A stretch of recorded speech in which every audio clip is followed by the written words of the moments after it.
जिज्ञासु मित्रों, बहुत बहुत अभिनंदन है आपका हमारे चैनल दिव्य सृजन स्पिरिचुअल में। और आज फिर यह लाइव सेशन प्रारंभ हो रहा है। लाइव चर्चा मुंडकोपनिषद पर चर्चा, जैसा कि आपको विदित है कि चल रहा है, और उसी पर हम चर्चा आज भी आगे बढ़ाएंगे। और जैसा कि आपने थंबनेल विषय देखा होगा कि आज का विषय लिया गया है, जैसे मकड़ी का जाल वैसे ब्रह्म का संसार। अर्थ क्या है और मुंडको उपनिषद में इस विषय पर किस प्रकार की चर्चा हुई है, उसको भी हम आज यहां पर देखेंगे। तो क्या चर्चा की जा रही है? महर्षि अंगिरा शौनक ऋषि से क्या समझाते हैं, क्या कहते हैं, उस पर हम थोड़ा सा विचार जरूर आज करेंगे। तो आप सभी का बहुत बहुत अभिनंदन है इस कार्यक्रम में और इस चर्चा में, इस लाइव चर्चा में। तो चलिए इस श्लोकों की ओर चले। कल जो हमने सुना कि किस प्रकार से ब्रह्म विद्या के बारे में ऋषियों ने बताया, अपने अपने शिष्यों को बताया। ब्रह्मा जी ने अथर्वा ऋषि को, अथर्वा ऋषि ने अंगी ऋषि को, फिर भारद्वाज ऋषि को, फिर भारद्वाज ने अंगीरा को, और अंगीरा शौनक को बता रहे हैं। इस प्रकार की परंपरागत एक व्याख्या भी, चर्चा भी हमें सुनने को कल मिली मुंडको उपनिषद से। तो आज जो है और उस ब्रह्म की चर्चा करते हुए हम आगे सुनेंगे। आगे फिर मुंडकोपनिषद में कर्म और कर्मकांड की भी चर्चा आती है, तो वह किस प्रकार से प्रस्तुत किया गया है। ब्रह्म की, मुंडकोपनिषद की थोड़ी यह विशेषता है कि उसमें कर्म की भी चर्चा आती है। ब्रह्म की चर्चा के साथ कर्म की भी चर्चा आती है। तो उसका क्या महत्व और कैसे प्रस्तुत किया गया है चीजों को, उसमें क्या समझना है। क्योंकि ज्यादातर लोग क्या समझते हैं कि कर्म को जानकर क्या करना है, ब्रह्म की ओर, अद्वैत की ओर जाना है, तो कर्म को समझना या कर्म कांड को समझना बहुत महत्व नहीं रखता। ज्योतिष को समझना कोई बहुत महत्व नहीं रखता, जबकि ये जानने का विषय है और सहायक विषय है। तो यह कई बार लोग नहीं समझ पाते, क्योंकि एक ऐसी विचारधारा उनको दी गई है कि भाई तुम्हें जब ब्रह्म की उपासना करना है तो फिर तुम्हारे लिए कर्म कांड नहीं है, तुम तो ब्रह्म के उसमें लीन हो जाओ फिर। ठीक है, ये तो कम ज्ञानी लोग कर्म कांड किया करते हैं या कर्मों के प्रति। तो ये ऐसी छवि बनाने की कोशिश की गई है। लेकिन सत्य तो यह है कि साधारण मनुष्य जो प्रकृति के वशीभूत है, जो प्रकृति के वश में है, उसका सुख दुख सब कुछ प्रकृति के वश में है, निश्चय ही उसे अपने कर्मों पर तो ध्यान देना ही पड़ेगा। ऐसा तो हो नहीं सकता कि वह कर्मों पर ध्यान दे ना दे। ठीक है, तो इसीलिए हमें यह समझना पड़ेगा और समझकर ही चलना पड़ेगा। तो अब चलिए चर्चा करते हैं, और चर्चा करते हुए कई विषय हैं जो कि चर्चा में मुंडको उपनिषद में, आज तो इसी विषय पर मुख्य रूप से चर्चा करेंगे। प्रथम मुंडक का प्रथम खंड, प्रथम मुंडक के प्रथम खंड के दूसरे चरण में हम जा रहे हैं आज के इस वीडियो में। अभी द्वितीय खंड नहीं आया है, कल से द्वितीय खंड का प्रारंभ होगा। तो क्या कहा जा रहा है, जैसा कि कल ही कहा गया महर्षि शौनक को बताते हुए, परा अपरा विद्या के बारे में भी बताया गया कि परा विद्या क्या है, अपरा विद्या क्या है। तत्रा परा ऋग्वेदो यजुर्वेदो सामवेदो अथर्ववेद शिक्षा कल्पो व्याकरणम निरुक्तम छंदो ज्योतिषमिति अथ परा यया तदक्षरम दिगम्यते दिगम्यते दिगम्यते, अर्थात उन दोनों में से, तत्र ऋग्वेद यजुर्वेद सामवेद अथर्ववेद शिक्षा कल्प व्याकरण निरुक्त छंद ज्योतिष, यह सब अपरा विद्या की श्रेणी में ही आते हैं। और उस अक्षर ब्रह्म को जानना, उस अविनाशी ब्रह्म, अक्षर मतलब अविनाशी, अविनाशी ब्रह्म को तत्व से जानना ही परा विद्या का विषय है। तो इस प्रकार से परा और अपरा विद्या की चर्चा यहां पर की जा रही है। ठीक, तो परा और अपरा विद्या की चर्चा यहां हो रही है, जैसा कि हम सुन पा रहे हैं। तो इस श्लोक में किया गया। आगे बढ़ाते हुए चर्चा को क्या कहा जा रहा है, आइए अगले श्लोक पर भी चिंतन कर ले। तो कहा गया, तत यत अदृश्यम अग्राह्यम अगोत्रम अवर्णम अचक्षुश्रोत्रम अपाणिपादम तत यत नित्यम विभुम सर्वगतम सुसूक्ष्म अव्ययम तत् भूत योनिम धीरा परिपश्यन्ति। यत जो, वह जो जानने में आने वाला, नश्यम देखने में आने वाला नहीं है, अग्राह्यम पकड़ने में आने वाला नहीं है, अगोत्रम गोत्र आदि से रहित है, अवर्णम जिसका कोई वर्ण नहीं है, अचक्षु श्रोत्रम नेत्र कान आदि ज्ञानेन्द्रियों से जो परे है, अपाणिपादम हाथ पैर आदि कर्मेंद्रियों से भी रहित है, वह जो नित्य है, सर्वव्यापी है, सब में फैला हुआ है, अत्यंत सूक्ष्म से भी सूक्ष्म है, विशाल से भी विशाल है, वह अविनाशी ब्रह्म उस समस्त प्राणियों के परम कारण को ज्ञानी जन सर्वस्त्र जानते हैं। ठीक, तो उस परम कारण को, उस ब्रह्म को ज्ञानी जन ही जानते हैं, तत्व वेता ही जानते हैं, तत्व ज्ञानी ही उसे जानते हैं, अन्यथा वह इन इंद्रियों के द्वारा नहीं जाना जा सकता। इसलिए प्रत्येक व्यक्ति उसे जान ले, यह प्रत्येक व्यक्ति के लिए भी संभव नहीं होता। ठीक है, ऐसा वर्णन यहां पर किया जा रहा है। लेकिन योग मार्गी जो तत्वज्ञानी है वह इस विषय को भली भांति जानते हैं और भली भांति समझते हैं। थोड़ा बहुत आज मुझे लग रहा है कि नेटवर्क कनेक्शन में प्रॉब्लम चल रही है, इसीलिए आपसे है कि जुड़े रहें, बने रहें, जरूर इसमें सुधार हो जाएगा कुछ समय में। ठीक है, तो यह विषय है। चलिए देखते हैं। तो फिर यह ऐसा कहते हुए, उस ब्रह्म की चर्चा करते हुए आगे क्या कहा जा रहा है। फिर अगले श्लोक में अंगिरा ऋषि कहते हैं कि तपसा चीयते ब्रह्म तत्तो अनिभिजायते अन्नात् प्राणो मनः सत्यम लोका कर्मसु चामृतम।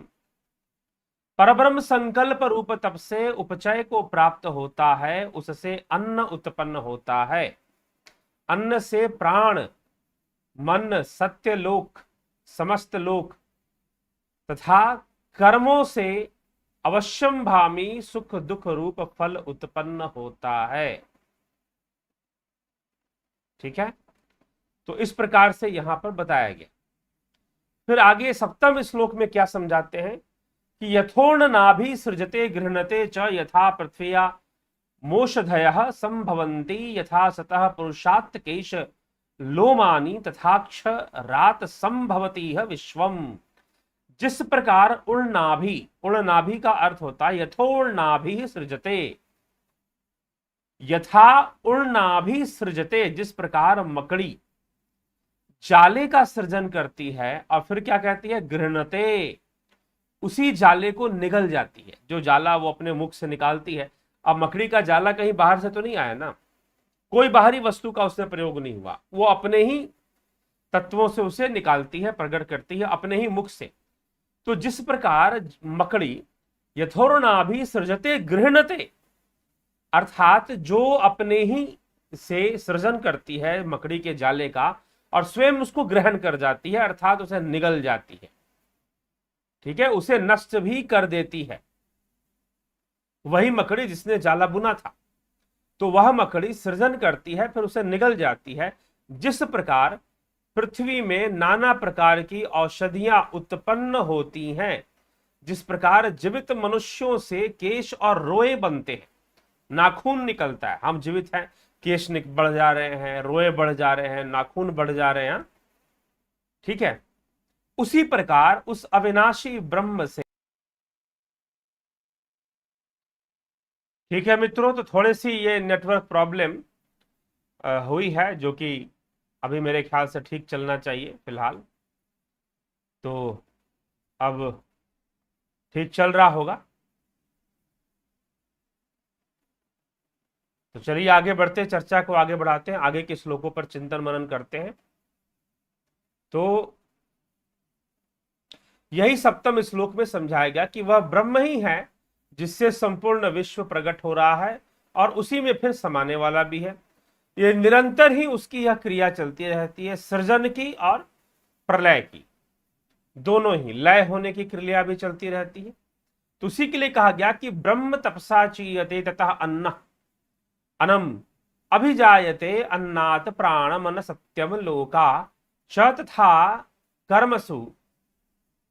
कर्मसु अमृतम, अर्थात कि वह ब्रह्म ही संकल्प रूप से अपनी तपस्या से, तपसा कहा गया है कि अब तपस्या वो क्या तप करेगा, क्योंकि वह स्वयं ही तप स्वरूप है, वह स्वयं ही तप स्वरूप है, एक तत्व रूप में है, तो वो निश्चय ही स्वयं तत्व स्वरूप है, तप स्वरूप है। इसीलिए उसके तप की बात यहां नहीं कही जा रही है, अर्थात कि वह लेकिन यह प्रेरणा देने के लिए कि भाई जीव को भी, साधारण मनुष्य को भी, ऋषि मुनियों को भी तप करना पड़ता है, तप करना पड़ता है, ठीक है। तो तप सबको ही करना पड़ता है, ऐसा वर्णन मिलता है, ऋषियों को भी करना पड़ता है उस ब्रह्म तक पहुंचने के लिए, और जानने के लिए वैसी साधना करनी पड़ती है। तो उसी को समझाने के लिए यहां पर तप शब्द का प्रयोग भी किया गया है कि परब्रह्म भी अपने तप से, परब्रह्म तपसा चीयते, अर्थात तप से उपचय करता है, वृद्धि करता, उपचय मतलब वृद्धि को प्राप्त होना, वृद्धि करता है, उससे अन्न, अन्न की उत्पत्ति होती है, अन्न अभिजायते, अन्न उत्पन्न होते हैं, अन्नात, और फिर अन्न से प्राण उत्पन्न होते हैं, मन और सत्य, 5 महाभूत उत्पन्न होते हैं अन्न से, लोका, समस्त लोक और कर्म आदि के पर आधारित जो लोक जीव को प्राप्त होते हैं, वह लोक भी उत्पन्न होते हैं, ब्रह्म से ही उत्पन्न होते हैं। फिर कर्मसु, कर्मों से अवश्यम भावी अमृत रूप सुख दुख की प्राप्ति होती है। तो इस प्रकार से यहां पर यह वर्णन किया जा रहा है कि वह ब्रह्म से, जैसे मकड़ी के जाले से सब कुछ जाला बन जाता है, वैसे ही ब्रह्म से ही सारी चीजें, उसी के तप से ही जीवों की उत्पत्ति हो जाती है, प्राण की उत्पत्ति, मन की उत्पत्ति, पंचभूतों की उत्पत्ति, सत्य की उत्पत्ति, अन्य लोकों की उत्पत्ति, कर्मों के आधार पर मिलने वाले सुख दुख की उत्पत्ति भी उस ब्रह्म से ही हो जाती। तो इस प्रकार का वर्णन यहां पर दिया जा रहा है 8वें श्लोक में। 9वें श्लोक में क्या कहते हैं महर्षि, यह सर्वज्ञ सर्वविद्यस्य ज्ञानमयम तपः तस्मादेत ब्रह्म नाम रूप मनः च जायते। जो सर्वज्ञ, सबको ज्ञान वाला, जानने वाला, जिसका ज्ञानमय तप, उसी परमेश्वर से विराट रूप जगत में, ब्रह्म रूप जगत में तथा नाम रूप भोजन उत्पन्न होते हैं, नाम रूप अन्नम जायते। यह सर्वज्ञ सर्वविदस्य ज्ञानमयम तपः तस्मादेतत् ब्रह्म नाम रूपम अन्नम च जायते, ऐसे लिखा हुआ। तो वे संपूर्ण जगत के कारणभूत है। ब्रह्म कौन है? संपूर्ण जगत का कारणभूत है, परम पुरुष है, परमेश्वर स्वरूप है, और साधारण रूप से तथा विशेष रूप से भी सबको भली भांति जानने वाला है। वह ब्रह्म एकमात्र ज्ञान ही तप है उस ब्रह्म के लिए। उन्हें साधारण मनुष्यों के भांति जगत की उत्पत्ति के लिए कष्ट सहन या किसी प्रकार का तपस्या नहीं करना पड़ता, वह तो ज्ञान रूप में है। उन सर्वशक्तिमान परब्रह्म परमेश्वर के संकल्प मात्र से ही यह प्रत्यक्ष दिखने वाले जगत, जो कि स्वयं ब्रह्म रूप है, इसीलिए यहां पर ब्रह्म कहा गया है। एतत् ब्रह्म च नाम रूपम अन्नम जायते, ऐसे लिखा हुआ है। इस जगत के लिए भी ब्रह्म शब्द का प्रयोग क्यों किया गया, अब यह विचार करने योग्य बात है। इस श्लोक को अगर आप पढ़ेंगे, कौन सा श्लोक है? 9वां श्लोक, मुंडकोपनिषद प्रथम मुंडक प्रथम खंड के 9वां श्लोक में ब्रह्म से ब्रह्म की उत्पत्ति की बात कही गई है। अर्थात यह जो जगत रूप है, अब 2 प्रकार के ब्रह्म, परब्रह्म अपर ब्रह्म। अपर ब्रह्म जो इंद्रिय अनुभूत है, अभी आगे आएगा, पर और अपर ब्रह्म की चर्चा पीछे भी एक बार हम कर चुके हैं, और अभी उपनिषदों में और आगे आएगा पर ब्रह्म अपर ब्रह्म की चर्चा। तो यह जो जगत रूप ब्रह्म है, इसे भी यहां पर इस श्लोक में ब्रह्म शब्द का प्रयोग करके ही समझाया गया है। इसलिए श्लोक क्या कहता है? यह सर्वज्ञ सर्ववित् यस्य ज्ञानमयम तस्मात् एतत् ब्रह्म, कि वह ब्रह्म ही जगत रूप में प्रकट हो रहा है, कोई और नहीं प्रकट हो रहा है। मकड़ी का जाला, वह जाला मकड़ी का ही अंग है, मकड़ी से अलग नहीं है वो। इसीलिए क्योंकि संसार में कोई दूसरा ऐसा उदाहरण नहीं हो सकता ब्रह्म के स्वरूप, इसीलिए मकड़ी के जाले का उदाहरण यहां लिया गया है, एक उपमा ली गई है। लेकिन यहां पर 9वें श्लोक की विशेषता है, वह क्या समझा? अब यहां पर आप प्रश्न बनता है, यह सर्वज्ञ सर्वविदस्य ज्ञानमयम तपस तस्मादेत ब्रह्म नाम रूपम मनम च जायते। क्या अर्थ हो गया इसका? यहां पर तस्मात, उसी ब्रह्म से यह ब्रह्म प्रकट हो रहा है, उसी ब्रह्म से जो अग्राह्य है, अदर्श्य है, जिसको देखा नहीं जा सकता, जिसको सुना नहीं जा सकता, नेत्र और कर्ण आदि, श्रोत्र आदि जो इंद्रियां हैं जिस तक पहुंच नहीं सकती हैं, उस पहले तो ये सब बता दिया गया ना, और फिर मकड़ी के जाले का उदाहरण भी दे दिया गया, और फिर ये कहा जा रहा है कि वास्तव में वह जो ब्रह्म है, वह जो परमेश्वर है, उससे उत्पन्न क्या हो रहा है? तो वह उत्पन्न होने वाला ब्रह्म ही है जो नाम रूप और अन्न के रूप में प्रकट हो रहा है। अर्थात प्रत्येक वस्तु संसार में हम देखें नाम और रूप को ग्रहण किया हुआ है। आप भी हैं तो आपका एक रूप भी है और नाम भी है। तो प्रत्येक वस्तु का, एक मोबाइल फोन भी आपके पास है जिसमें आप ये वीडियो शायद देख रहे हो, या फिर आप लैपटॉप पर देख रहे हो, तो उस लैपटॉप का भी रूप है और नाम है। तो यहां पर कहा जा रहा है कि उसी ब्रह्म से वास्तव में जिसे जगत कहा जा रहा है, उसे, अब यहां पर इस श्लोक में जगत शब्द का प्रयोग नहीं हुआ या विश्व शब्द का प्रयोग नहीं हुआ। क्या कहा गया? उस ब्रह्म से ब्रह्म ही उत्पन्न हो रहा है, उस ब्रह्म से ब्रह्म ही उत्पन्न हो रहा है, कोई दूसरी वस्तु उत्पन्न नहीं हो रही है। बस फर्क क्या है? यह उत्पन्न होने वाला ब्रह्म अपर ब्रह्म है। हम इसे इंद्रिय अनुभूति के अंतर्गत भी देखते हैं, परंतु जो भी देखते हैं वह इंद्रियों के अनुसार देखते हैं, इंद्रियों की बंधी हुई सीमा के अनुसार देखते हैं, इंद्रियों की अपनी लिमिटेशंस है, उस लिमिटेशन में देखते हैं। स्थूल इंद्रियों की, जो स्थूल इंद्रियां हैं, हमारी आंखें हैं, कान है, जिह्वा, नासिका और त्वचा, हाँ, इन स्थूल इंद्रियों के द्वारा हम जो भी देखते हैं वो इंद्रियों के वशीभूत देखते हैं। अगर इनमें कोई खराबी आ जाए तो हम वास्तव में जैसा देखना चाहिए हम वैसा नहीं देख पाएंगे, ये समस्या फिर आ जाती है, ठीक ना। तो कोई बीमारी, कोई रुग्ण अवस्था में चला जाए तो उसके मुख का स्वाद चला जाएगा, नासिकाओं का गंध चला जाएगा, गंध भी उसे नहीं मिलेगा, दृष्टि में भी फर्क पड़ेगी। इस प्रकार से चीजें चलती हैं। तो मित्रों, यही हमारा विषय है कि अब यहां पर देखिए बातों को कैसे कैसे रखा जा रहा है स्टेप वाइज। पहले कहा गया आज के विषय के लिए, पहले तो बताया गया कि भाई परा अपरा विद्या क्या है, फिर ब्रह्म क्या है, अग्राह्य है, अदृश्य है, अश्रोत्र है, इंद्रियों से परे, पंचभूतों से परे, इस प्रकार से वर्णन कर दिया गया। फिर बताया गया कि जैसे मकड़ी के जाले उत्पन्न होते हैं और मकड़ी उसे ग्रहण कर लेती है, निगल जाती है, वैसे ही ब्रह्म से विश्व उत्पन्न हो रहा है और ब्रह्म में ही प्रलय होता है, ब्रह्म में ही समा जाता है। ये उदाहरण रखा गया। और अब आगे ये कहा जा रहा है कि ब्रह्म से ब्रह्म ही उत्पन्न होता है। सत्य तो यह है कि ब्रह्म से ब्रह्म ही उत्पन्न होता है। इस प्रकार से अब अगले श्लोक में चलिए। 9 श्लोक तक हमने देख लिया। तो 9 श्लोक में प्रथम खंड समाप्त हो गया। इस 9वें श्लोक के साथ प्रथम खंड क्या हो गया? समाप्त हो गया। तो शौनक ऋषि का प्रश्न क्या था कि किसके जानने से यह सब कुछ जान लिया जाता है? उसके उत्तर में समस्त जगत के परम कारण पर ब्रह्म को जगत की उत्पत्ति बतलाकर संक्षेप में यह बात समझाई गई है कि उन सब शक्तिमान, सर्वज्ञ, सबके कर्ता ब्रह्म को जान लेने पर यह सब कुछ जाना जा सकता। अब आ जाइए प्रश्न। शौनक ऋषि का प्रश्न क्या था? शौनक ऋषि का प्रश्न क्या था? प्रश्न था कि किसको जान लेने से सब कुछ जाना जा सकता है, या सब कुछ जानने की तरह हो जाता है, कोई ऐसा ज्ञान कि जिसको प्राप्त कर लेने से कुछ भी प्राप्त करना शेष ना रहे। श्रीमद् भगवद गीता में भी इस विषय पर चर्चा हुई है। भगवान कृष्ण अर्जुन से कहते हैं, ज्ञानम ते अहम सविज्ञानमीदम वाक्ष्याम शेषता यज् ज्ञात्वा नेहम भूयो अनज् ज्ञातव्यम अवशिष्यते।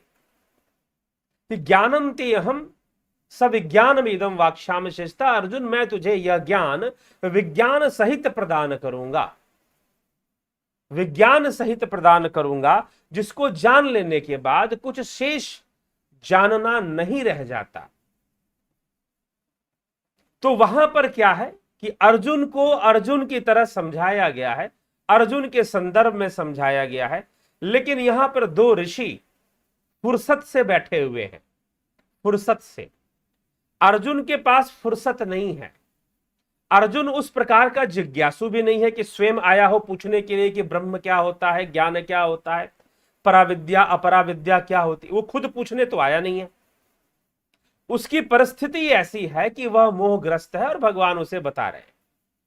इसीलिए श्रीमद् भगवत गीता को समझना है तो उसके परिवेश को समझना चाहिए, और भगवत गीता के साथ साथ पतंजलि योग सूत्र और उपनिषदों का, कम से कम इषादी उपनिषद का अध्ययन अगर आप कर लें तो गीता बहुत भली भांति समझ में आ जाएगी, भगवत गीता और स्पष्ट रूप से समझ में आ जाएगी। क्योंकि उपनिषदों की चर्चा फुर्सत में है। तो दो ऋषि, अंगिरा ऋषि और शौनक मुनि जो हैं, वो अपने फुर्सत में बैठे हुए, समय लेकर बैठे हुए, एक ही उद्देश्य के लिए बैठे हुए। और उसके अंतर्गत शौनक मुनि प्रश्न करते हैं कि वह कौन है जिसको जान लेने के बाद कुछ भी जानना श्रेष्ठ शेष नहीं रहेगा, सब कुछ जाना हुआ हो जाएगा। तो अब एक लाइन में इसका उत्तर दिया जा सकता है कि उस परमात्मा को जान लो, उस ब्रह्म को जान लो, फिर कुछ भी जानना शेष नहीं रह जाएगा। अगर मैं अब बात करूं कि गुरु, आजकल के जो गुरुजी लोग हैं, वो सीधा ऐसी भाषा का प्रयोग करते हैं कि परमात्मा को जान लो, उस ब्रह्म को जान लो, कुछ भी फिर बाकी नहीं रहेगा। लेकिन इस प्रथम खंड को आप पढ़िए शुरू से अंत तक। यहां पर महर्षि अंगिरा शौनक ऋषि को सीधी यह बात नहीं कह रहे हैं, सीधा नहीं बोल रहे हैं कि ब्रह्म को जान लेने से सब जाना हुआ हो जाएगा। जी नहीं, वह सीधा यह बात नहीं कह रहे हैं कि ब्रह्म को जानने से सब जाना हो जाएगा। वो समझा रहे हैं कि देखो, जो ब्रह्म को जानने वाले, जो ब्रह्म ज्ञानी महापुरुष, जो ऋषिवर हुए हैं, ब्रह्म को जानने वाले जो सिद्ध पुरुष हुए हैं, ऋषि मुनि हुए हैं, उन्होंने क्या कहा है? उन्होंने बताया है कि ब्रह्म विद्या में भी उस दो प्रकार की विद्या होती है, पराविद्या अपराविद्या। तो पहले तो उन्होंने ये बताया, फिर उन्होंने अपरा और पराविद्या को समझा दिया कि देखो यह अपराविद्या क्या है। यह इंद्रिय जगत, जिसको हम इंद्रियों से अनुभव कर सकते हैं, और जो विद्याएं हम इंद्रियों के आधार पर बुद्धि और इंद्रियों का प्रयोग करते हुए, एकाग्रता का प्रयोग करते हुए, बाह्य इंद्रियों से जो हम विद्याएं सीख सकते हैं, जान सकते हैं, जैसे वेदाध्ययन आदि और वेदांगों का अध्ययन। वेदांग में कौन कौन से हो गए? शिक्षा, कल्प, व्याकरण, निरुक्त, छंद और ज्योतिष। ये 6 वेदांग हैं, इनका अध्ययन कर लेना और वेदों का अध्ययन कर लेना। यह तो भाई अपरा विद्या। हाँ, अगर आज के समय में ये उपनिषद लिखी गई होती तो उसमें लिखा जाता कि इंजीनियरिंग पढ़ लेना, डॉक्टरी पढ़ लेना, ये सब भी अपरा विद्या की श्रेणी में ही आएंगे। क्योंकि हम यहां पर अपनी बुद्धि और अपने इंटेलेक्ट और अपने क्या कहते इंद्रियों का प्रयोग हम करते हैं इनको सीखने में। ठीक है मित्रों, तो यह यहां पर है, यह बात यहां पर आ जाती। तो इसीलिए तो अब ये बात पहले वो समझा देते कि अपरा और परा विद्याएं हैं, तो ये इंद्रिय जगत है, उसको जानने के लिए ही अपरा विद्या है, और जो अंतर्मुखी जगत है, जो इंद्रियों से परे है, वो जो ब्रह्म है, तत्व ज्ञान का विषय है, योग का विषय है, उसको जानने के लिए तो पराविद्या है, पराविद्या है। और इसको बताने के बाद वो पराविद्या से जो जाना जाने वाला ब्रह्म है उसके बारे में बता रहे हैं। क्या लिख रहे हैं उसके बारे में? कि अदृश्य है, दिखाई नहीं देता इन नेत्रों से, अग्राह्य है, ग्रहण नहीं होता, अश्रोत्र है, अवर्ण है, अगोत्र है, उसका कोई गोत्र नहीं, उसका कोई वर्ण नहीं, सूक्ष्म से भी सूक्ष्म, विशाल से भी विशाल है वह ब्रह्म, सर्वव्यापी है वह ब्रह्म। ये बता दिया। और ये बताने के बाद फिर कह रहे हैं कि यह जो विश्व है, यह जो विश्व है वह कैसे प्रकट हो रहा है? जैसे कि मकड़ी से जाला प्रकट होती है ना, जाल, मकड़ी का जाल जैसे बुनता है मकड़ी, और बुनने के बाद वो खुद उसे ग्रहण कर लेता है। सृजते गृहणते ऐसे लिखा हुआ, सृजते गृहणते, तो सृजन कर कर वह उसे ग्रहण कर लेता है, अर्थात उसे निगल जाता है। तो वह ब्रह्म ऐसे निगल जाता है, इस प्रकार से यह कहा जा रहा है। फिर निगलने की बात, उसे ग्रहण करने की बात कही जा रही है। तो इसी प्रकार से जैसे मकड़ी जाला बुन देता है, वैसे ही ब्रह्म से ये संपूर्ण जगत उत्पन्न है, संपूर्ण विश्व उत्पन्न है। ये बात फिर समझा दी गई। और फिर अंत में कह दिया गया कि सत्य तो यही है, ऐसा ना समझो, ब्रह्म से तो ब्रह्म ही उत्पन्न है। उसी से, यहां पर एक ही बार ब्रह्म का शब्द 9वें श्लोक में एक बार ही ब्रह्म शब्द का प्रयोग हुआ है, लेकिन वह उत्पत्ति के रूप में हुआ है। तो उससे स्पष्ट हो जाता है कि वास्तव में संपूर्ण विश्व भी ब्रह्म ही है। इसीलिए अब यह बात प्रमाणित हो जाती है कि उस ब्रह्म को जान लेने से सब कुछ जाना हुआ हो जाएगा। जो ब्रह्म को जान लेगा वह विश्व को भी पूर्णतः जान लेगा, वह संसार को भी पूरी तरह से जान जाएगा। तो ब्रह्म को जानने वाला सब कुछ जानने वाला बन जाता है। इस प्रकार से यहां पर वर्णन किया जा रहा है। तो शौनक ऋषि का जो प्रश्न था कि वह कौन सा ज्ञान है या किसको जान लेने से सब कुछ जाना हुआ हो जाएगा, वह इसको समझाया गया इन श्लोकों के माध्यम से। ठीक है ना, कि 9 श्लोकों में सारी बातें स्पष्ट की गई कि कैसे कैसे यह सारी क्रिया चलती है, कैसे कैसे यह सब कुछ होता है, ज्ञान होता है। और ज्ञान हो जाने के बाद, उस ब्रह्म का ज्ञान हो जाने के बाद, जो यह ब्रह्म है, संसार है, सब पता चल जाता है कि क्या है। ठीक है जिज्ञासु, तो यही बात। और तप से वह ब्रह्म जो है अपने ही तप से वह उत्पन्न करता है प्राणों को, अन्न को, यह सारी बातें। जैसे मकड़ी अपना जाला बुनती है, वही उत्पन्न करता है। और अंत में यह भी सब कुछ कह देने के बाद अंत में यह कह दिया कि भाई यह भी ब्रह्म ही है सब, तुमको इसी को तो जानना है।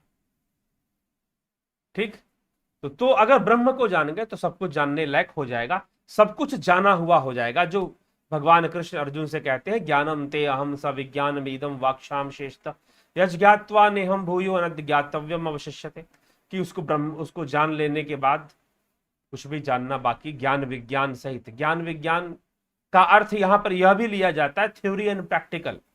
प्रैक्टिकली साधना के द्वारा जानते हैं, थ्योरेटिकली तो हम उपनिषदों का अध्ययन कर रहे हैं, पढ़ रहे हैं, तो जो बातें लिखी गई है वो जान रहे हैं।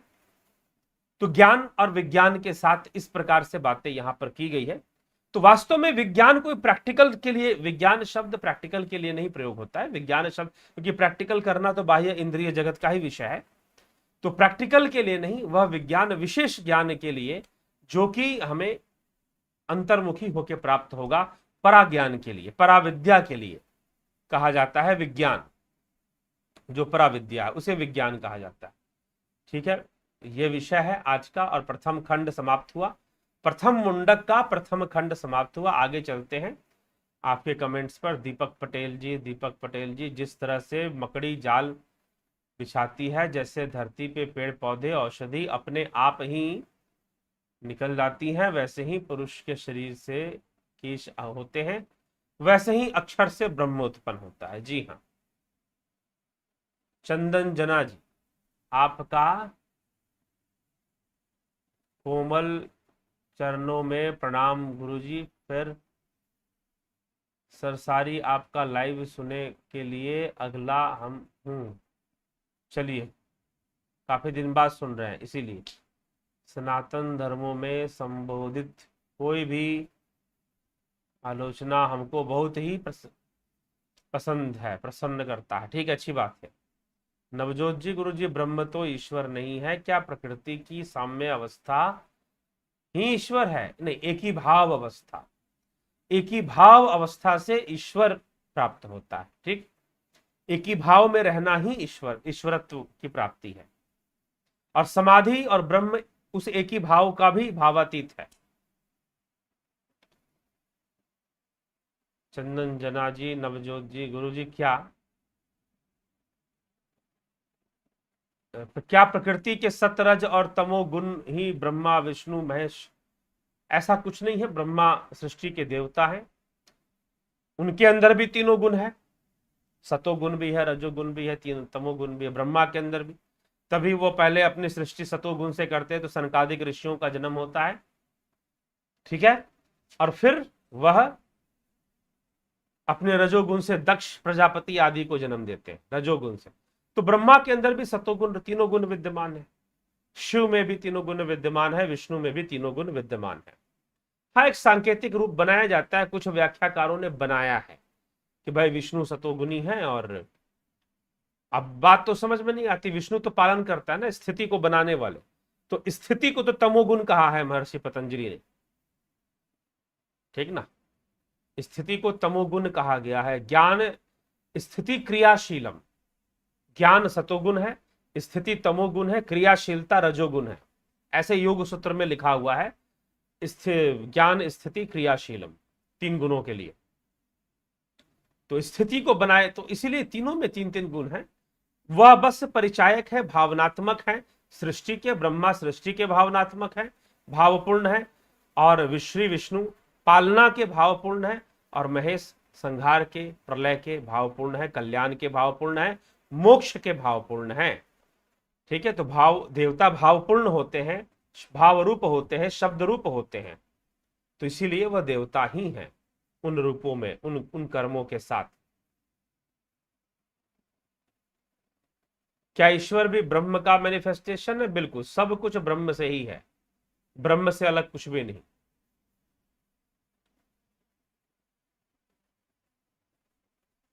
मदिरा पान करते हम ध्यान कर सकते हैं? जी नहीं, मदिरा पान करके क्या करेंगे, ध्यान कर पाएंगे? यही असंभव होगा, थोड़ा सा दिक्कत वाली बात होगी। इसीलिए तामसी है, मदिरा पान तामसी है, तमोगुनी है, अत्यधिक तमोगुनी है, प्रमाद उत्पन्न करता है। तो इसीलिए उसको छोड़कर ही प्रयास करें, तभी विकास होगा। नहीं तो करने को बैठने को बैठ तो जाएंगे, लेकिन विकास नहीं होगा।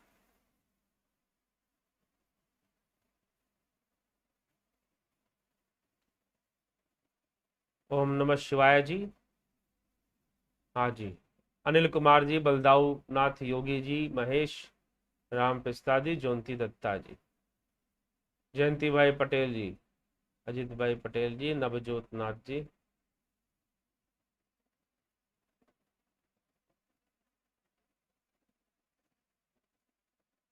गुरुजी, जो आपने बताया है कि कृष्ण तत्व रूप में ब्रह्म है, तो सब जीव तो तत्व रूप में ब्रह्म है। जी हाँ, सब जीव ही तत्व रूप में ब्रह्म है, लेकिन कृष्ण साथ में ब्रह्म ज्ञानी भी है, ठीक है। कृष्ण साथ में ब्रह्म ज्ञानी भी है, अर्थात वो उसको जानने वाले हैं, उसके जानकार हैं, और दूसरों को देने वाले हैं, दूसरों को बताने वाले हैं, ठीक है। दूसरों को ज्ञान वो प्रदान कर रहे हैं। तो यह भी आप साथ में क्यों नहीं समझते? इस बात को भी तो समझना चाहिए ना। वो सिद्ध है, अपनी सिद्धावस्था में है, वो साधारण अवस्था में नहीं है। तो ये फर्क आ जाता है ना फिर। विक्रम सिंह जी, राजू पाल जी, माधुरी कोले जी, बहुत बहुत अभिनंदन, स्वागत सभी का। कमलेश उपाध्याय जी, रचना जी, Umesh Pandey ji.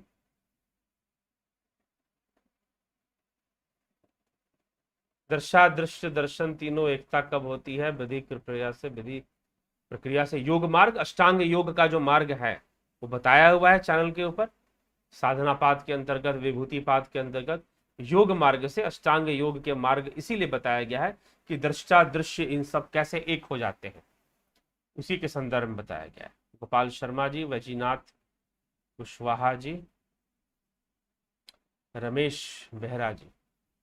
Please tell me which works of human beings will show the net spider of Brahm? That is only possible through yoga. Gopal Sharma ji, Jagat Narayan जी, दीपक पटेल जी, प्रताप जाला जी। साधक का चित्त कभी कभी अनायास, बिना वजह, बिना किसी कारण घोर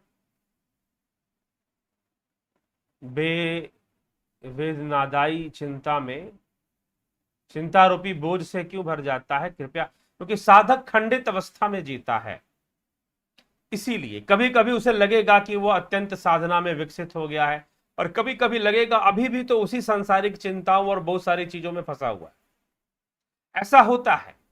लेकिन साधक को चाहिए कि वो अपनी साधना करते हुए आगे बढ़ता रहे, धैर्य रखे और आगे बढ़ता रहे।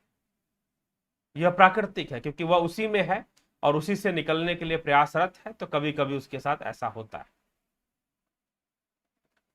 वो साधक का खंडित व्यक्तित्व के रूप में है। धीरे धीरे यह समस्या करते करते ही समाधान को प्राप्त हो जाती है। नेटवर्क प्रॉब्लम हाँ थोड़ा सा हुआ था बीच में। भूप सिंह खीचर जी, अवी लिम्बाशिया जी, ब्रह्म और श्री हरि का क्या भेद है? तत्व रूप में कोई भेद नहीं।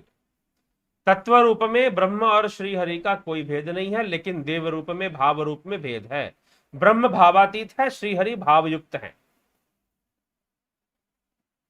श्री हरि भाव युक्त है, आप उनसे भावना करते हैं, प्रार्थना करते हैं, ठीक है, इसलिए वह भाव युक्त है। तो श्री हरि भाव युक्त है और ब्रह्म भावातीत है, यही फर्क है। लेकिन तत्व रूप में कोई भेद नहीं है, दोनों एक ही है तत्व रूप में।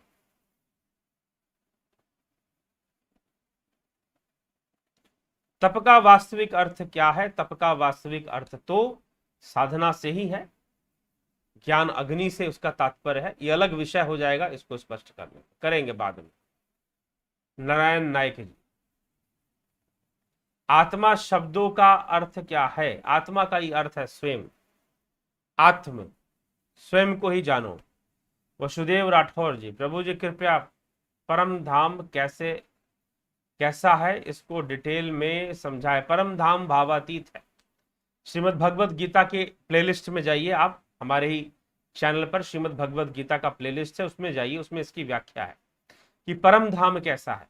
अष्टम अध्याय श्रीमद् भगवत गीता के अष्टम अध्याय में भगवान श्री कृष्ण ने परम धाम के बारे में बताया है, ठीक है, तो उसमें बताया गया। अभी वही व्याख्या करने पर लगभग और आधा घंटा निकल जाएगा, ठीक है, तो समय हो गया है काफी, तो इसको ध्यान में रखते हुए आपके कमेंट पर ही ध्यान देंगे।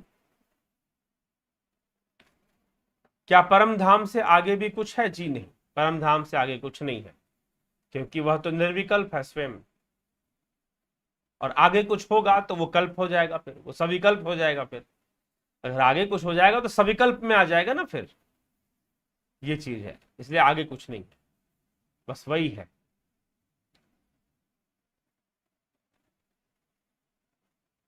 कौन से डायमेंशन में है परम धाम? ध्यान के डायमेंशन में, ध्यान के डायमेंशन में। आपने ध्यान किया है, अगर आप योग ध्यान या ध्यान योग में रत हैं तो आपको वो डायमेंशन दिखाई देगा।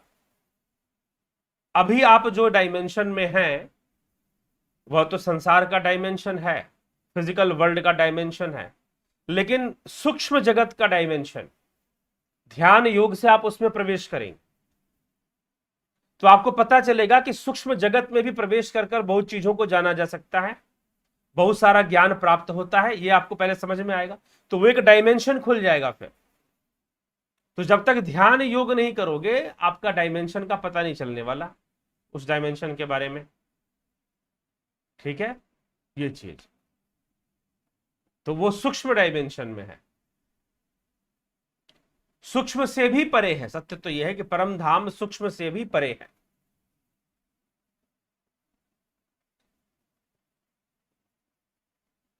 ओम, आत्मा, ब्रह्म और परब्रह्म, इन चारों में अंतर क्या है? तत्व रूप में सब एक ही है, जगह जगह पर अलग अलग व्याख्या मिलती है।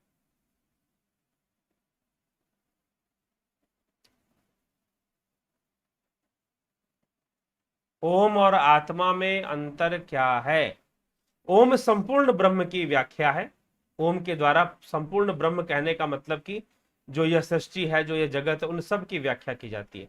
आत्मा में हम अंतर्मुखी होकर जब हम ब्रह्म को जानने का प्रयास करते हैं योग मार्ग से, तो वहां पर आत्मा ही लक्ष्य होता है। आत्मा को जान लेने से ब्रह्म को जानना भी हो जाता है साथ में ही, इसलिए अयम आत्मा ब्रह्म की स्वीकृति दी गई है, ठीक है।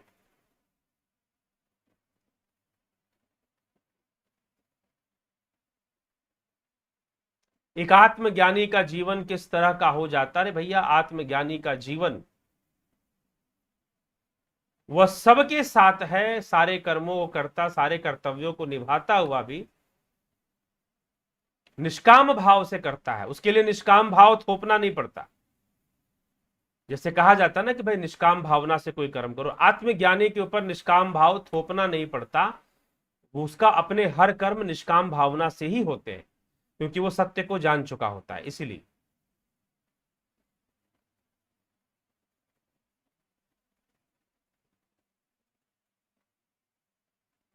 कण कण में ब्रह्म क्या, कण कण ही ब्रह्ममय है। निर्जीव वस्तु क्यों है, निर्जीव वस्तु में भी ब्रह्म है। ब्रह्म सजीव और निर्जीव से परे है।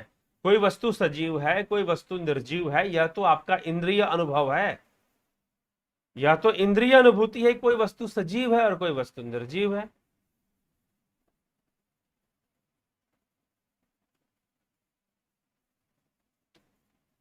इसीलिए निर्जीव सजीव सब में ब्रह्म है, सब ही ब्रह्म है।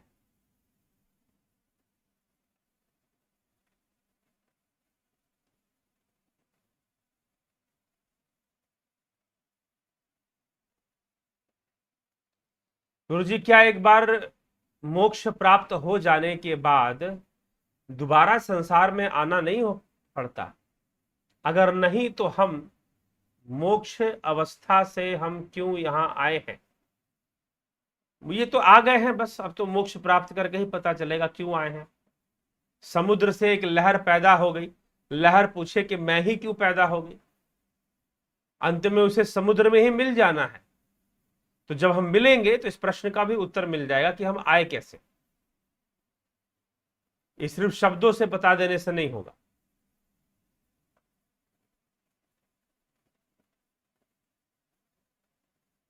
ठीक, राम जो मंत्र है क्या वह ओम के बराबर है? सूक्ष्म रूप में, अजपा रूप में राम और ओम एक ही हैं, लेकिन राम राम जो जिह्वा से रटते हो उसमें और ओम में फर्क है।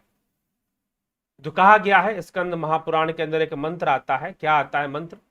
कहा गया है कि रमते सर्वभूतेषु अस्थावरेषु चरेषु च अंतरात्मा स्वरूपेन यच्च रामेति कर्थते। अर्थात कि जो रमण करने वाली शक्ति है, रमते सर्वभूतेषु, सभी भूत प्राणियों में जो रमण कर रही है, चरेषु च, चर अचर में रमण कर रही है, रमते सर्वभूतेषु चरेषु च अंतरात्मा, जो अंतरात्मा में रमण करने वाली, अंतरात्मा स्वरूपेन, जो हमारी अंतरात्मा में रमण करने वाली नहीं, जो हमारी अंतरात्मा ही है, अंतरात्मा स्वरूपेण, जो हमारा स्वरूप ही है, अंतरात्मा स्वरूपेण यच रामेति कथ्यते, उसी को राम कहते हैं। जो हमारी अंतरात्मा है, जो हमारा स्वरूप है, वही राम है, और वही ब्रह्म रूप में सब में रमण करने वाली शक्ति है। सब में रमण करने वाली शक्ति होने के कारण ही उसे राम कहा जा रहा है। तो ओम भी वही चीज है, लेकिन जब आप जिह्वा से राम राम कहेंगे तो जिह्वा वाले राम राम और जिह्वा वाले ओम ओम जो हैं, उन दोनों में फर्क है।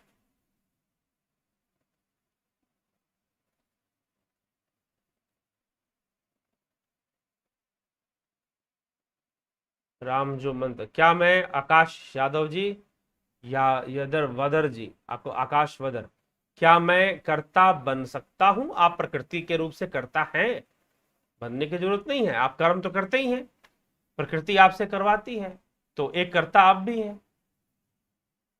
लेकिन प्रकृति के वशीभूत हैं, आपके सारे कर्म प्रकृति के वशीभूत हैं, इसीलिए आप कर्ता होकर ना, प्रकृति ही करता है।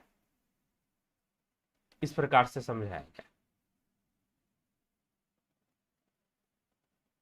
गायत्री मंत्र से क्या मोक्ष पाया जा सकता है? गायत्री मंत्र के प्रैक्टिकल से, प्रैक्टिकल से। अब आप पूछोगे कि रोटी रोटी कहने से क्या भूख मिट जाएगी? रोटी खाने से भूख मिटेगी ना, रोटी रोटी कहने से कैसे भूख मिटेगी? चावल चावल, भात भात कहने से भूख मिट जाएगी? जी नहीं, भात खाने से भूख मिटेगी, ये समझिए। तो वैसे ही सिर्फ रटने से नहीं, कहने, गायत्री मंत्र में जो प्रैक्टिकल बताया गया है कि भर्गो दिवस से धीमहि, उसका ध्यान करो, उससे।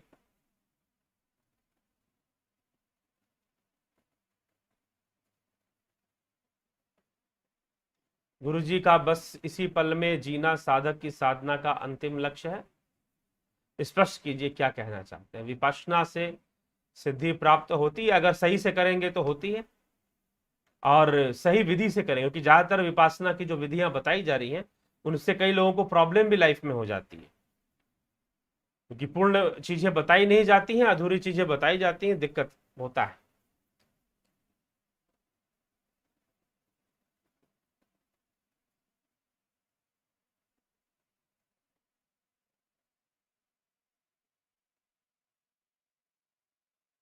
गुरुजी प्लीज टेल, गुरुजी प्रणाम, please tell me why the Almighty God takes avatara not in the body of rishi and munis but in the body of social human beings। ऐसी कोई बात नहीं है, ऋषि मुनि के रूप में परशुराम अवतार, आप ऐसा कैसे कह सकते हो?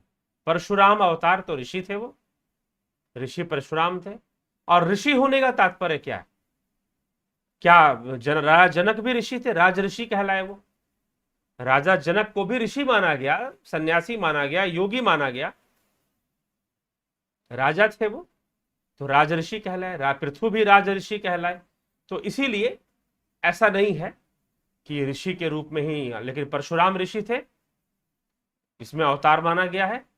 तो भगवान ऑलमाइटी गॉड, क्या God never come according to Christianity, God only send their messengers, but in India we say that avatar होता है सिद्धों का, ठीक है। तो वही विष्णु के अवतार से, वो सिद्ध ही विष्णु के अवतार से जाने के नाम से जाने जाते हैं, ठीक है। तो मुनीज में ही हुआ हो ऐसा कोई बात नहीं। हाँ, कई बार वो सोशल ह्यूमन के रूप में आम आदमी को जब समझाना है, आम आदमी को कोई ज्ञान देना है, शिक्षा देना है, तो वो उस रूप में भी आते हैं, साधारण व्यक्ति के रूप में, राजा के रूप में, और ऐसे कई रूपों में सिद्धों का जन्म होता है। सिद्धों का जन्म होता है, वही अवतारी कहे जाते हैं, ठीक है। सिद्धों का जन्म होता है और वही अवतारी कहे जाते हैं। चलिए,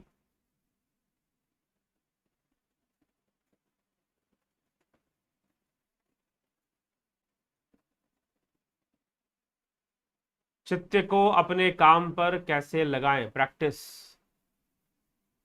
प्रैक्टिस, योग का प्रैक्टिस, ध्यान योग का, तब चित्त एकाग्र होना सीखेगा ना। सगर बद गुजार, क्या ब्रह्मा विष्णु महेश भी कुछ आयु बीतने के बाद मरते हैं? हाँ, साधारण मनुष्यों की तरह नहीं, साधारण मनुष्यों की तरह उनकी मृत्यु नहीं मानी गई है।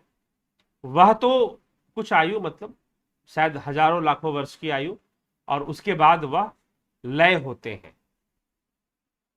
सबकी आयु निश्चित है, सूर्य चंद्रमा की, तो ब्रह्मा विष्णु महेश की क्यों नहीं?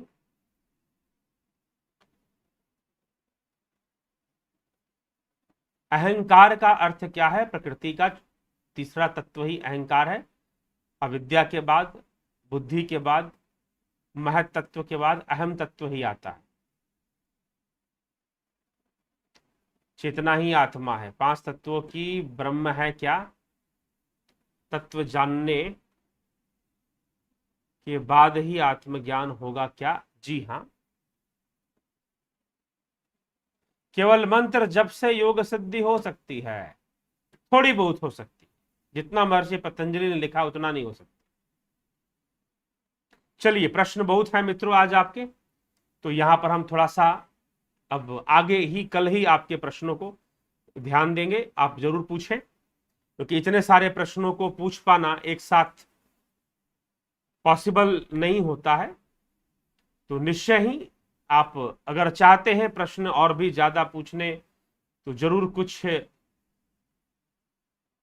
आप जुड़ सकते हैं, प्रश्नों के माध्यम से भी आप सहयोग कर सकते हैं, सुपर चैट के माध्यम से भी, ठीक है। तो चलिए, समय काफी हो चुका है, तो उसका भी ध्यान रखते हुए अभी थोड़ा प्रश्नों को हम छोड़ते हैं और कुछ और विषय देख लें। तो क्या है, आपको एक वेबसाइट है, जैसा कि मैंने आपको बताया है, तो वह वेबसाइट DSS सोसाइटी, DSS-society.com, आप उस पर जाएं और उस पर जाकर आप बहुत सारी चीजों को, क्या क्या आपको मिलेगा उसमें, आपको मैं आज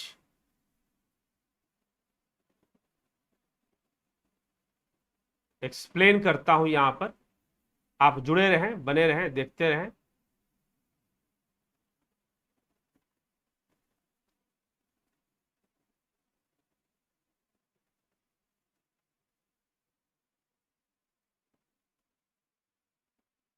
ठीक है मित्रों, तो रुकिए थोड़ा सा उस पेज को कनेक्ट किया जाए,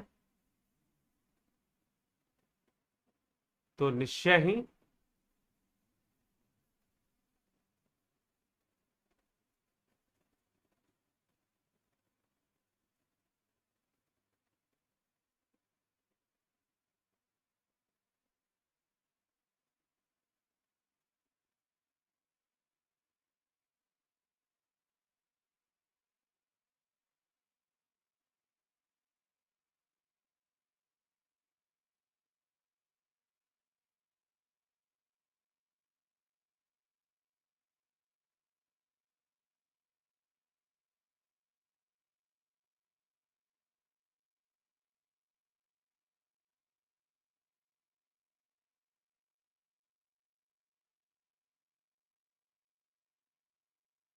हाँ, देख सकते हैं आप।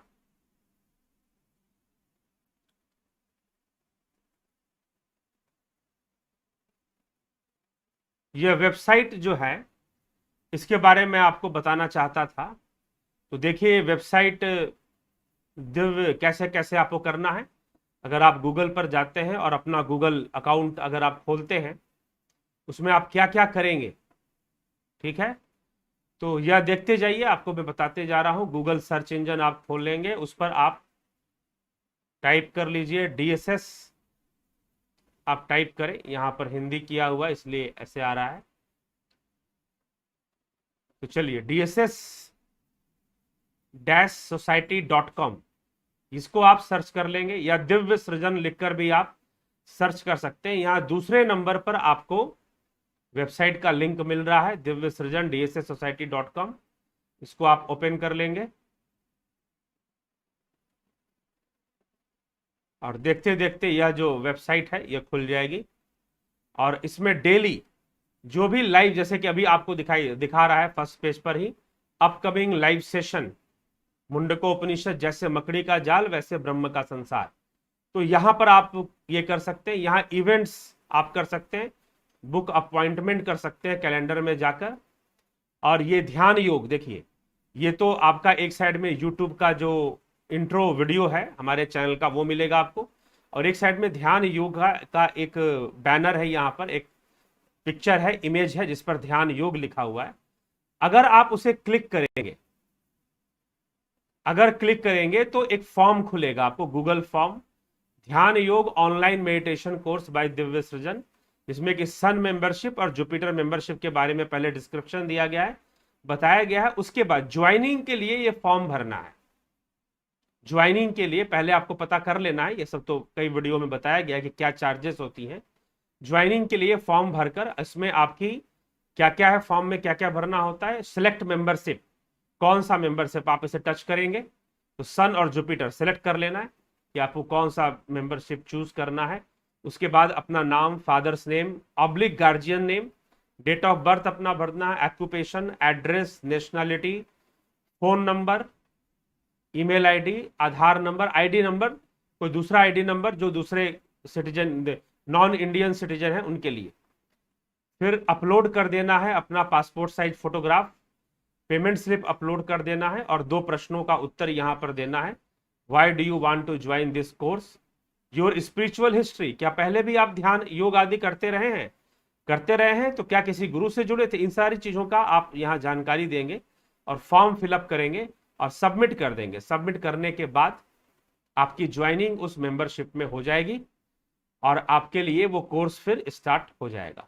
तो इस प्रकार का इस वेबसाइट में ये आपको मिलेगा। तो पहले आपको डेली यहां पर इस अपकमिंग लाइव सेशन में, यहां पर डेली जो आने वाला लाइव है वो आपको यहां दिखाई देगा, डेली अपडेट होता है यह। और फिर ये सारे लिंक, फिर ब्लॉग कि दिव्य सृजन समाज क्या है, हु इज मनीष देव, ये सब एक इंट्रोडक्शन है यहाँ पर मिलेगा। फिर लिंक जहां से आप ये पुस्तक पढ़ सकते हैं, अग्निमय बुद्ध खरीद सकते हैं अमेजन से, तो उसका लिंक आपको यहाँ मिल जाएगा। और फिर कांटेक्ट, और बहुत जल्द ही इस पर जो हमारे लिंक हैं फेसबुक, ट्विटर और यूट्यूब, ये जो लिंक है सबसे नीचे में आप देखें फेसबुक, ट्विटर, यूट्यूब लिखा हुआ है, तो उनका कनेक्शन लिंक यहां से मिल जाता है, जिससे कि आप फेसबुक, ट्विटर, यूट्यूब से भी जुड़ सकते हैं। बहुत ज़्यादा मैं वैसे इस्तेमाल नहीं करता फेसबुक, ट्विटर आदि पर, मैं कोई बहुत ज़्यादा नहीं करता, लेकिन फिर भी कुछ ना कुछ वहां पर भी जाता रहता है, ऐसा नहीं कि बिल्कुल ही नहीं जाता। तो आगे इसमें और ज्योतिष का एक विंडो जुड़ेगा ज्योतिष के लिए, कि अगर कोई ज्योतिष समाधान, astrological analysis, birth chart analysis, जन्म कुंडली विश्लेषण करवाना चाहते हैं तो वह लोग भी करवा सकते हैं। तो यह सब आपको इस वेबसाइट के अंतर्गत प्राप्त हो जाएगा। ठीक है, तो जरूर विजिट करें dss-society.com। ठीक है, तो DSS इस पर आप जाकर निश्चय ही इस वेबसाइट पर जाकर एक बार विजिट जरूर कीजिए, और सब्सक्राइब या जो भी फीडबैक के लिए अगर आप फीडबैक दे देंगे तो सब्सक्राइब भी हो जाएगा अपने आप। तो कोई भी नोटिफिकेशन या फॉलो करते हैं, नोटिफिकेशंस वगैरह इस पर जो भी आएंगी, अपडेट्स आएंगी, वो आपको पता चलता रहेगा अगर विजिट करते रहेंगे तो। और क्योंकि यह एक साथ बहुत सारा चीज आपको यहाँ मिल जाएगा, आर्टिकल्स वगैरह भी, जो ब्लॉग है उसमें आर्टिकल्स वगैरह भी आपको मिल जाएंगे, तो कई चीजें इसमें भी और जुड़ने वाली हैं, वो सब आपको दिखाई देगा। तो यह वेबसाइट है, क्योंकि वेबसाइट एक ऐसी जगह होती है जहां पर हर चीज एक साथ किया जाता है, हर इंफॉर्मेशन वहां बड़ी आसानी से दिया जाता है, लिमिटेशंस कम होती हैं। वेबसाइट बनाने का यही लाभ होता है। जैसे कि यूट्यूब है, अगर हम कितना भी आपको इंफॉर्मेशन यूट्यूब पर देंगे तो वीडियो के फॉर्म में दे सकते हैं, कम्युनिटी पोस्ट में थोड़ा बहुत उसमें भी दिया जाता है, तो एक लिमिट होती है उसकी भी। वहां पर कई तरह के कन्वर्सेशन होंगे, लिखित रूप से भी आपको भविष्य में न्यूज़लेटर वगैरह मिलेंगे, कई चीजें मिलेंगी, ऑनलाइन कोर्सेस भी उसी वेबसाइट के माध्यम से आगे चलने वाली हैं। तो इसीलिए जरूर आप वेबसाइट से भी जुड़े रहें और जुड़ जाएं। तो चलिए इसी के साथ अभी यहाँ विराम देते हैं आज के इस व्याख्यान को। कल 9 बजे फिर से द्वितीय खंड में, प्रथम मुंडक के द्वितीय खंड में हम प्रवेश करेंगे। किन विषयों पर चर्चा हो रही है उस पर चर्चा करें। बहुत बहुत आभार।